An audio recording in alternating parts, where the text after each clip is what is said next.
ಎಲ್ರಿಗೂ ನಮಸ್ಕಾರ ಸ್ನೇಹಿತರೆ. ಎಲ್ಲೋ ಒಂದು ಕಡೆ ಈ ದಿನ ಮಾರ್ಚ್ 17 ಏನೋ ಅಪ್ಪುವಿನ ಜನ್ಮದಿನ. ಎಲ್ಲೋ ಒಂದು ಕಡೆ ಅಪ್ಪುವಿನಂಥ ಒಳ್ಳೆಯ ಮನಸ್ಸಿನ ನಿಷ್ಕಲ್ಮಶವಾದಂಥ ಹೃದಯವನ್ನು ಕಳ್ಕೊಂಡ ನಮ್ಮಂಥ ಎಷ್ಟೋ ಕೋಟ್ಯಾಂತರ 700 ಕೋಟಿ ಜನತೆ ಎಲ್ಲೋ ಒಂದು ಕಡೆ ಆ ಹೃದಯದಲ್ಲಿ ಆ ಅಪ್ಪುವಿನ ಸ್ಥಾನ ಮೇರು ಪರ್ವತ. ಆ ಮೇರು ನಟನ ಮಗನಾಗಿ ಹುಟ್ಟಿದ್ದೆ ನಮ್ಮ ಅಪ್ಪುವಿನ ಪುಣ್ಯ. ಅವರ ಆದರ್ಶಗಳು, ರಾಜ್ಕುಮಾರ್ ಅವರ ಸಿಂಪ್ಲಿಸಿಟಿನ ಬೆಳೆಸ್ಕೊಂಡಂಥ ನಮ್ಮ ಅಪ್ಪುವಿನ ರಾಜಕುಮಾರ ಎಷ್ಟೋ ಇವತ್ತು ತಂದೆ ತಾಯಿಗಳು ಅನಾಥಾಶ್ರಮದಿಂದ ಮನೆಗಳು ಕರ್ಕೊಬಂದರು. ಮತ್ತು ಎಲ್ಲೋ ನಮ್ಮ ಅಪ್ಪು ಬಾಲನಟನಾಗಿ ಎಲ್ಲೋ ಒಂದು ಕಡೆ ಚಿತ್ರಗಳನ್ನ ಮಾಡಿದಂಥದ್ದು 6 ತಿಂಗಳು ಮಗು ಇದ್ದಂಥ ಸಂದರ್ಭದಲ್ಲಿ ಆ ವಸಂತ ಗೀತವನ್ನು ಮಾಡಿ ತಮ್ಮ ತಂದೆಯವ್ರ ಜೊತೆ ನಟನೆ ಮಾಡಿದ್ದು.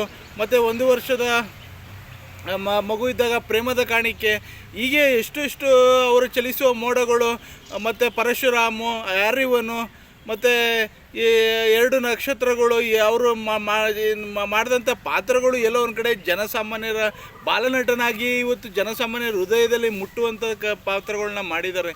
ಎಲ್ಲೋ ಒಂದು ಕಡೆ ಇಂಥ ಅಪ್ಪುವಿನ ಆದರ್ಶಗಳು, ಆ ಅಪ್ಪುವಿನ ಒಂದು ನಡವಳಿಕೆಗಳು, ಅವರ ಒಂದು ಸಿಂಪ್ಲಿಸಿಟಿ ಎಲ್ಲೋ ಒಂದು ಕಡೆ ನನ್ನಂಥ ಎಷ್ಟೋ ಯುವಕರುಗಳಿಗೆ ಇನ್ಸ್ಪಿರೇಷನು. ನಾನು ಎಲ್ಲೋ ಒಂದು ಕಡೆ ಅವ್ರ ಬಗ್ಗೆ ವಿಡಿಯೋ ಮಾಡಬೇಕು, ಸಾಮಾಜಿಕ ಜಾಲತಾಣದಲ್ಲಿ ಪ್ರತಿಯೊಬ್ಬರಿಗೂ ಅದನ್ನ ತಿಳಿಸ್ಬೇಕು. ಅಪ್ಪುವಿನ ಆದರ್ಶಗಳನ್ನು ಮುಂದಿನ ಪೀಳಿಗೆಯವರು ತಿಳ್ಕೋಬೇಕು. ಅಪ್ಪು ಎಲ್ಲೋ ಅಜರಾಮಾಗಿದ್ದರೆ ಅಪ್ಪು ಎಷ್ಟೋ ಇವತ್ತು ಹೊಸ ನಾಯಕ ನಟರು ಫೈಟು, ಡ್ಯಾನ್ಸು ಇನ್ನೊಂದು ಮಾಡಿ ಇವತ್ತು ಚಿತ್ರರಂಗದಲ್ಲಿ ಸ್ಟಾರ್ ಆಗ್ಬೋದು. ಆದರೆ ಅಪ್ಪುವಿನಲ್ಲಿರುವಂಥ ಹೃದಯ, ಆ ಪ್ರೀತಿ, ಆ ವಿಶ್ವಾಸ, ಆ ಒಂದು ಸಿಂಪ್ಲಿಸಿಟಿ ಯಾರಲ್ಲೂ ಬರಲು ಸಾಧ್ಯವಿಲ್ಲ. ಕನ್ನಡ ಚಿತ್ರರಂಗಕ್ಕೆ ಸರಿಸಾಟಿ ಅಂದರೆ ಅಪ್ಪುವಿನ ಸಾಟಿ. ಎಲ್ಲೋ ಒಂದು ಕಡೆ ಅಪ್ಪು ಚಿತ್ರದಿಂದ ಕನ್ನಡ ಚಿತ್ರರಂಗಕ್ಕೆ ಪಾದಾರ್ಪಣೆ ಮಾಡಿ ಯಾವ ನಟರು ಕಡಿಮೆ ಇಲ್ಲದಂತೆ ಕೊನೆಯ ಜೇಮ್ಸ್ ಚಿತ್ರದವರೆಗೂ ಅವರ ನಟನೆ ಒಂದೆಲ್ಲ ಒಂದು ಚಿತ್ರಗಳು ಎಲ್ಲ ಯಾವ ವೀರ ರಣವಿಕ್ರಮ ಆಗಲಿ, ರಾಜ್ಕುಮಾರ ಆಗಲಿ, ಮತ್ತು ಅರಸು ಆಗಲಿ, ಆಕಾಶ ಆಗಲಿ, ಅಭಿ ಆಗಲಿ, ಅಪ್ಪು ಆಗಲಿ, ಮತ್ತು ಹಾಗೆ ಅವರ ಒಂದು ಚಿತ್ರಗಳು ಎಲ್ಲೋ ಒಂದು ಕಡೆ ಜನಸಾಮಾನ್ಯರಿಗೆ ಮುಟ್ಟುವಂಥದ್ದು. ಮತ್ತು ಅವರ ಪೃಥ್ವಿ ಚಿತ್ರ ಆಗಲಿ, ಪ್ರತಿಯೊಂದು ಸಾಮಾಜಿಕವಾಗಿ ಎಲ್ಲೋ ಒಂದು ಕಡೆ ಇವತ್ತು ಜನಸಾಮಾನ್ಯರಿಗೆ ತಿಳುವಳಿಕೆ ಮೂಡುವುದರಲ್ಲಿ ಒಂದು ಅಣ್ಣ ಬಾಂಡ್ ಚಿತ್ರಗಳು ಮಾಡಿ ಯಾವ ರೀತಿ ಮಾಡ್ಬೋದು, ಮತ್ತು ಅಣ್ಣ ಬಾಂಡ್ ಥರ ರೀತಿ ಯಾವ ರೀತಿ ಇರ್ಬೋದು ಅನ್ನೋದು ತೋರಿಸ್ಕೊಟ್ಟಿದ್ದಾಗಲಿ, ಜಾಗಿ ಸಿಂಪ್ಲಿಸಿಟಿ ಹುಡುಗನಾಗಿ ಎಲ್ಲೋ ಒಂದು ಕಡೆ ಅವರ ಒಂದು ನಟನೆ ಸಾಟಿ. ನಾನು ಒಬ್ಬ ಅಭಿಮಾನಿಯಾಗಿ ಅವರ ಒಂದು ಮೊದಲನೇ ಚಿತ್ರ ನಮ್ಮ ಶಾಂತ್ ಥಿಯೇಟ್ರ್ ರಾಮನಗರದಲ್ಲಿ ರಿಲೀಸ್ ಆದರೆ ಮೊದಲನೇ ಟಿಕೆಟ್ ನಾನೇ ಆಗಿ ಹೋಗಿ ಕ್ಯೂ ನಿಂತ್ಕೊಂಡು ಆ ರಶ್ಶು, ಆ ಜನಜಂಗುಳಿಯಲ್ಲಿ ಅಪ್ಪುವಿನ ಒಂದು ಕಟೌಟ್ಗೆ ಅಭಿಷೇಕ ಮಾಡಿಸಿ 1 ಲೀಟ್ರ್ ಹಾಲು ತೊಗೊಂಡು ಅಭಿಷೇಕ ಮಾಡಿ ಚಿತ್ರವನ್ನು ನೋಡ್ತಿದ್ದಂಥ ದಿನಗಳು ನನ್ನ ಅಪ್ಪು ಚಿತ್ರ ನನಗೆ ನೆನಪಾಗ್ತಿದೆ. ಈಗ ಮೊನ್ನೆ ರಿಲೀಸ್ ಆಗಿರುವಂಥ ಆಕಾಶನ ನೋಡಿದ್ದೀನಿ. ಎಲ್ಲೋ ಒಂದು ಕಡೆ ಅಪ್ಪುವಿನ ಸಾಟಿ ಏನು ಶರಣರು ತಮ್ಮ ಮರಣವನ್ನು ಇದ್ರಲ್ಲಿ ಏನು ಕಂಡ್ರು ಅಂತ ಏನು ಗಾದೆ ಇದೆ, ಅದು ಆ ಒಂದು ಗಾದೆಯಂತೆ ಅಪ್ಪುವಿನ ಆದರ್ಶ ಎಲ್ಲೋ ಒಂದು ಕಡೆ ಇವತ್ತು ಅವರ ಸ್ವತಂತ್ರ ಸಂದರ್ಭದಲ್ಲಿ ಯಾವ ರೀತಿ ಸಾವಾಯಿತು, ಅವರು ಯಾವ ರೀತಿ ಇದಾದರು, ಇವತ್ತು ಅವರ ಒಂದು ರಾಜ್ಕುಮಾರ್ ಸ್ಮಾರಕದಲ್ಲಿ ಯಾವ ರೀತಿ ಇವತ್ತು ಪುಣ್ಯಭೂಮಿಲಿದ್ದಾರೆ, ಇವತ್ತು ನಮ್ಮ ಪ್ರತಿಯೊಂದು ಹೃದಯದಲ್ಲೂ ಸಹ ಕುತ್ಕೊಬಿಟ್ಟಿದ್ದಾರೆ ಅಪ್ಪುವಿನ ಸಾಟಿ. ಅಪ್ಪು ಬಗ್ಗೆ ಹೇಳ್ತಿದ್ರೆ ಎಷ್ಟೋ ನಿಮಿಷಗಳಾಗುತ್ತೆ. ಬಾಲನಟನಾಗಿ ರಾಷ್ಟ್ರ ಪ್ರಶಸ್ತಿ ತೆಗೆದುಕೊಂಡಂಥ ಒಬ್ಬ ಮೊದಲನೆಯ ನಮ್ಮ ಕನ್ನಡ ಚಿತ್ರರಂಗದ ಬಾಲನಟ ಅಂತ ಹೇಳೋದು ಹೆಮ್ಮೆ ಆಗುತ್ತೆ. ಅವ್ರಿಗೆ 2 ಹೆಣ್ಮಕ್ಳುಗಳು ಮತ್ತು ಸಂಗಾತಿ ಅಶ್ವಿನಿ ಪುನೀತ್ ರಾಜ್ಕುಮಾರ್ ಅವರು ಎಲ್ಲೋ ಒಂದು ಕಡೆ ಅವರ ಆದರ್ಶಗಳು ಸಹ ಇವತ್ತು ಅಶ್ವಿನಿ ಮೇಡಮ್ ಅವರು ಮುಂದುವರಿಸ್ಕೊಂಡು ಹೋಗ್ತಿದ್ದಾರೆ. ಎಲ್ಲೋ ಒಂದು ಕಡೆ ಅಪ್ಪುವಿನಂಥ ನಟನೆ, ಅಪ್ಪುವಿನ ಡ್ಯಾನ್ಸು, ಅಪ್ಪುವಿನ ಫೈಟು ಇಡೀ ಚಿತ್ರರಂಗದಲ್ಲಿ ಚಾಲೆಂಜ್ ಮಾಡ್ತೀನಿ.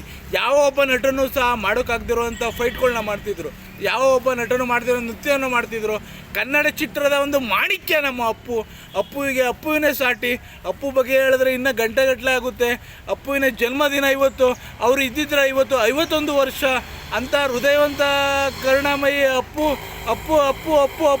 ನನ್ನ ಬಾಯಲ್ಲಿ ಇವತ್ತು ಅವರ ಒಂದು ಜನ್ಮದಿನ ಅವರು ಇಲ್ಲ ಅನ್ನೋದು ನಮಗೆ ನೆನೆಸ್ಕೊಳ್ಳೋಕ್ಕೆ, ಅರಗಿಸ್ಕೊಳ್ಳೋಕ್ಕೆ ತುಂಬ ಕಷ್ಟ ಆಗುತ್ತೆ, ನೋವಾಗುತ್ತೆ. ಎಲ್ಲೋ ಒಂದು ಕಡೆ ಬಲಗೈ ಕೊಟ್ಟದ್ದು ಎಡಗೈ ಗೊತ್ತಾಗಬಾರ್ದು, ಎಡಗೈ ಕೊಟ್ಟದ್ದು ಬಲಗೈ ಗೊತ್ತಾಗಬಾರ್ದು ಅನ್ನೋದು ಆ ದಾನ ಧರ್ಮನ ಎಷ್ಟು ಮಾಡ್ಕೊಂಡು ಬಂದರು. ಮತ್ತು ಹಾಗೆ ಅನಾಥಾಶ್ರಮಗಳನ್ನ ದತ್ತು ಪಡ್ಕೊಂಡು ಯಾವ ರೀತಿ ಅನಾಥಾಶ್ರಮ, ವೃದ್ಧಾಶ್ರಮಗಳಿಗೆ ತಮ್ಮ ಕೈಲಾದಷ್ಟು ಸೇವೆನ ಮಾಡ್ಕೊಬಂದರು. ಇಂಥ ಹೃದಯವಂತ ಸಮಾಜಮುಖಿ ಒಬ್ಬ ನಟ, ಸ್ಟಾರ್ ನಟ ಸಮಾಜಮುಖಿಯಾಗಿ ನಿಂತು ಯಾವ ರೀತಿ ಇರ್ಬೋದು ಅನ್ನೋದು ಒಂದು ಒಬ್ಬ ಸಿಂಪ್ಲಿಸಿಟಿಯಾಗಿ, ಒಬ್ಬ ಸಿಂಪಲ್ಲಾಗಿ ಯಾವ ರೀತಿ ಇರ್ಬೋದು ನಟ ಅನ್ನೋದು ತೋರಿಸ್ಕೊಟ್ಟು ಎಷ್ಟೋ ಇವತ್ತು ಹೊಸ ಹೊಸ ನಟರುಗಳು ಬರ್ತಾರೆ ಕನ್ನಡ ಚಿತ್ರರಂಗದಲ್ಲಿ. ಅವ್ರಿಗೆಲ್ಲೂ ಸಹ ಇವತ್ತು ನಮ್ಮ ಅಪ್ಪುವಿನ ಇನ್ಸ್ಪಿರೇಷನ್ ತೊಗೊಂಡು ಅವರ ಆಶೀರ್ವಾದ ತೊಗೊಂಡು ಎಷ್ಟೋ ಜನ ಇವತ್ತು 3 ತಗೊಳ್ಳ ಮಾಡ್ತಾರೆ, ಫಿಲಮ್ನ ರಿಲೀಸ್ ಮಾಡ್ತಾರೆ, ಮತ್ತು ಸಾಂಗ್ಗಳು ರಿಲೀಸ್ ಮಾಡ್ತಾರೆ. ಅಪ್ಪು ಬರೀ ನಟನೆ ಅಲ್ಲದೇ, ಬಾಲನಟನಾಗಿ ಅಲ್ಲದೇ ಹಾಡುಗಾರಿಕೆ ಒಬ್ಬ ಇಡೀ ಒಂದು ಕನ್ನಡ ಚಿತ್ರರಂಗದಲ್ಲಿ, ಇವತ್ತು ಭಾರತೀಯ ಚಿತ್ರರಂಗದಲ್ಲಿ ಯಾವ ಒಬ್ಬ ಒಬ್ಬ ನಟ ಹಾಡುಗಳನ್ನ ಆಡ್ತದೆ ಅಂದರೆ ಅದು ನಮ್ಮ ಅಪ್ಪು. ಅವರ ಒಂದು ಚಿತ್ರಗಳಲ್ಲಿ ಒಂದು ಸಾಂಗ್ ಆದರೂ ಇರ್ತಿತ್ತು. ಬೇರೆಯವರ ಚಿತ್ರಗಳು ಸಹ ಅಪ್ಪುವಿನ ಆಡಬೇಕು ಅಂದರೆ ಕ್ಯೂನಲ್ಲಿ ನಿಂತ್ಕೊಂಡು ಕೇಳಿ ಹಾಕ್ಸ್ಕೊಂಡು ಆ ಚಿತ್ರೀಕರಣ ನಡೀತಾ ಇತ್ತು. ಅಂಥ ದಿನಗಳಿದ್ದು ನಮ್ಮ ಅಪ್ಪುವಿನ ನೆನೆಸ್ಕೊತಾ ಇದ್ದರೆ ತುಂಬ ಎಷ್ಟೋ ನೋವಾಗುತ್ತೆ. ನಾನು ಎಲ್ಲೋ ಒಂದು ಕಡೆ ಕಂಠೀರವ ಸ್ಟುಡಿಯೋಗೆ ಹೋಗುವಂಥ ಸಂದರ್ಭದಲ್ಲಿ, ಸ್ಟುಡಿಯೋಗೆ ಹೋಗುವಂಥ ಸಂದರ್ಭದಲ್ಲಿ ಎಲ್ಲೋ ಒಂದು ಕಡೆ ಅಪ್ಪುವಿನ ಆಶೀರ್ವಾದ ಪಡ್ಕೊಂಡು ಬರ್ತೀನಿ. ಮತ್ತು ಇವತ್ತು ಹೋಗಿ ಅಪ್ಪುವಿನ ಆಶೀರ್ವಾದ ಪಡ್ಕೊಂಡು ಬಂದೆ ಇವಾಗ. ಮತ್ತು ಹಾಗೆ ರಾಜ್ಕುಮಾರ್ ಸಮಾಧಿ ಮತ್ತು ಪಾರ್ವತಮ್ಮ ರಾಜ್ಕುಮಾರ್ ಸಮಾಧಿ ಪಕ್ಕದಲ್ಲೇ ಇರುವಂಥ ಅಪ್ಪುವಿನ ಸಮಾಧಿ ತುಂಬ ನೋವಾಗುತ್ತೆ. ಚಿಕ್ಕ ವಯಸ್ಸಿನಲ್ಲೇ ಓದಿದ್ದು ಎಲ್ಲೋ ಒಂದು ಕಡೆ ತುಂಬಲಾರದ ನೋವಾಗುತ್ತೆ. ಒಂದು ಕನ್ನಡ ಚಿತ್ರರಂಗದಲ್ಲಿ, ಒಂದು ಭಾರತೀಯ ಚಿತ್ರರಂಗದಲ್ಲಿ ಒಬ್ಬ ಬಾಂಡ್ ಅಂತಲೇ ಇದ್ದಂಥ ಒಬ್ಬ ಪವರ್ ಸ್ಟಾರು ಅಪ್ಪು, ಒಬ್ಬ ಕಣ್ಮಣಿ, ಕನ್ನಡಿಗರ ಕಣ್ಮಣಿ ಇಂಥ ಕಳ್ಕೊಂಡಂಥ ನಾವೇ ಎಷ್ಟೋ ನತದೃಷ್ಟರುಗಳು. ಇಂಥ ಅಪ್ಪುವಿನ ಒಂದು ಜನ್ಮದಿನಾಚರಣೆ ದಿನ ಇವತ್ತು ಅಪ್ಪುವಿಗೆ ಒಬ್ಬ ನನ್ನ ಪ್ರೀತಿಯಿಂದ ನನ್ನ ಅಣ್ಣನಾಗೋ, ನನ್ನ ಸ್ನೇಹಿತನಾಗೋ, ನನ್ನ ಬಂಧು ಆಗೋ, ನನ್ನ ಮಿತ್ರನಾಗೋ, ಎಲ್ಲೋ ಒಂದು ಕಡೆ ಇಡೀ ಒಂದು ವ್ಯವಸ್ಥೆ, ಇಡೀ ರಾಜ್ಯದ 7 ಕೋಟಿ ಜನತೆ ಪರವಾಗಿ ಅಪ್ಪುವಿಗೆ ಜನ್ಮದಿನದ ಶುಭಾಶಯಗಳು. ಆ ಪರಮಾತ್ಮನ ಹತ್ರ ಇದ್ದಾನೆ ನಮ್ಮ ಅಪ್ಪು ಅವರು. ಅವ್ರಿಗೆ ಆತ್ಮಕ್ಕೆ ಶಾಂತಿ ಸಿಗಲಿ.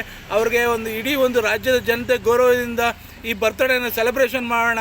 ಎಲ್ಲರೂ ಆ ಅಪ್ಪುವಿನ ಹೆಸರಲ್ಲಿ ಚಿತ್ರಗಳನ್ನ ನೋಡೋಣ.